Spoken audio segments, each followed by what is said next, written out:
Cancer जैसी ख़तरनाक बीमारी में इस वक्त अगर कोई सी सहायक चिकित्सा के तौर पे कोई सी औषधि अगर काम कर सकती है, वो मैं आपको अभी दिखाऊंगा। जो एक कैंसर की बीमारी में बड़ी ज़बरदस्त सहायक मेडिसिन के तौर पे, सहायक चिकित्सा के तौर पे हम उसको इस्तेमाल कर सकते हैं। जी हाँ, जो आप मेरे पीछे जो देख रहे हैं ना, ये जिसको आम की मंजीरी कहा जाता है। जी हाँ, कैंसर चिकित्सा में उपयोग होने वाली ऐसी सरल और बेहतरीन औषधि जो शायद बहुत ही कम लोग जानते हैं, या जो जानते हो बताने की कोशिश ही नहीं करते। एक आम लोगों को पहचानने की कोशिश नहीं करते नहीं है, उनका अपना मसला है। लेकिन मेरी कोशिश ये है कि मैं जितनी सरल से सरल औषधि और जटिल से जटिल कैंसर की समस्याओं में काम आने वाली उसका तरीका मैं आपको बताऊं। तो इस वक्त मेरे पीछे आप जो देख रहे हैं ना, ये आम का दरख्त है। इस वक्त इस पर जो है ना, ये आम की मंजीरी लगी हुई है। इसको कहीं बोर भी कहा जाता है, लेकिन इस पर एक आम की मंजीरी है। ये कैंसर चिकित्सा में इस वक्त सबसे महत्वपूर्ण कोई अगर औषधि है जो सहायक चिकित्सा में हम इसको इस्तेमाल कर सकते हैं, तो ये आम की मंजीरी है। क्योंकि इसके अंदर विटामिन सी भरपूर मात्रा में और एंटीऑक्सीडेंट भरपूर मात्रा में पाया जाता है। और इसमें मैंगीफेरिन नाम का एक इसका केमिकल पाया जाता है, जो कि एंटीऑक्सीडेंट और भी बहुत सारे इसके अंदर फ़ायदे की चीज़ें पाए जाते हैं। ठीक, लेकिन फ़िलहाल मेरा मकसद इस टाइम इसकी बड़ी सरल भाषा में और बड़ी सरल ही इसको बहुत ही कम समय में इसके फ़ायदे बताना है।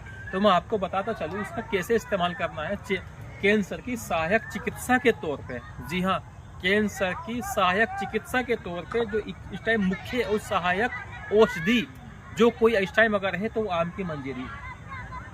क्योंकि इसके अंदर जो इस टाइम इसके अंदर एंटीऑक्सीडेंट जो गुण इसके अंदर मौजूद है इस वक्त में, वो और किसी पौधे में नहीं है, और ये भी कुछ वक्त के लिए है। तो मैं आपको बता चलूँ इसका करना क्या है। थोड़ा आगे आ जाइए।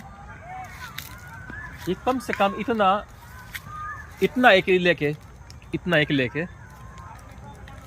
ये इतना भाग लेके इसको, ठीक, इसके अंदर 3 से 4 कप पानी आपको लेना है, और 3 से 4 काली मिर्च, जिनको सिया मिर्च भी बोलते हैं, उसको लेना है और पकाना है बढ़िया करके।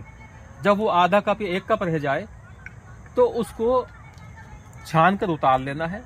फिर उसके अंदर, जी हाँ, इसी औषधि के अंदर एक अर्क आता है, अर्क कासनी।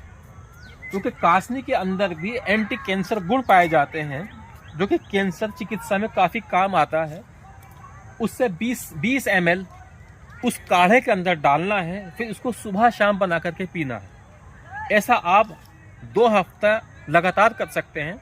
उसके बाद आप 2 दिन का गैप दीजिए, फिर चालू कर लीजिए।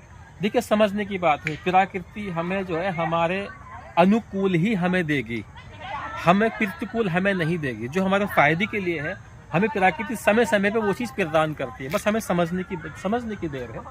तो इसका कैंसर चिकित्सा में इसके उपयोग और भी बहुत हैं, लेकिन फिलहाल मेरा मकसद कैंसर चिकित्सा के बारे में बताना है। और ऐसी तमाम औषधियाँ, आसान से आसान औषधियाँ, जो आप कैंसर चिकित्सा में किसी भी स्टेज पर कोई सा भी कैंसर हो बॉडी के अंदर, आप कैसे इस्तेमाल कर सकते हैं मैं आपको बताऊँगा। वो इसी से तमाम जड़ी बूटियाँ जो आप आसान तरीके से घर पे इस्तेमाल कर सकते हैं, बगैर किसी साइड इफ़ेक्ट के, बगैर किसी नुकसान के। पैसा आपका एक लगना नहीं है, नुकसान आपको होना नहीं है। ये एक तरह का फल फ्रूटी है, नुकसान तो इसमें कुछ है नहीं है। तो इसका इस्तेमाल करिए, आप में इसके इस्तेमाल करिए। इसके बाद मैं आपको बताऊंगा करना क्या है, कौन कौन सी जड़ी बूटियाँ मैं आपके सामने पेश करके लेकर आऊँगा। ठीक है, इंशाल्लाह फिर मुलाकात। और हाँ, एक बात और ध्यान रखना कि अब इसका मतलब ये नहीं कि आप आम के जितने ही बोर आ रहा है, जितनी मंजीरी आ रहेगा, आप तोड़ के घर ले जाओ। इस पर भाई आम भी आने हैं, तो ऐसा ना करना कि जो आम आंधियों में टूट के नीचे गिर जाते हैं वो उसका ही इस्तेमाल करना, ताकि आम वालों को नुकसान भी ना हो। ठीक है, इसके इस्तेमाल और भी बहुत सारी इसकी चिकित्सा है, बहुत चिकित्सा में काम आता है बीमारियों में फिलहाल। लेकिन मेरा मकसद जो है कैंसर के बारे में बताना था, मैंने आपको बता दिया। ठीक है, और आपको कैसा लगा है मुझे कमेंट्स में ज़रूर बताइएगा। हो सकता हो कि आप मुझसे बेहतर कोई इसका और भी उपाय जानते हो, तो मुझे भी आपसे कुछ सीखने को मिलेगा। ठीक है, इंशाल्लाह।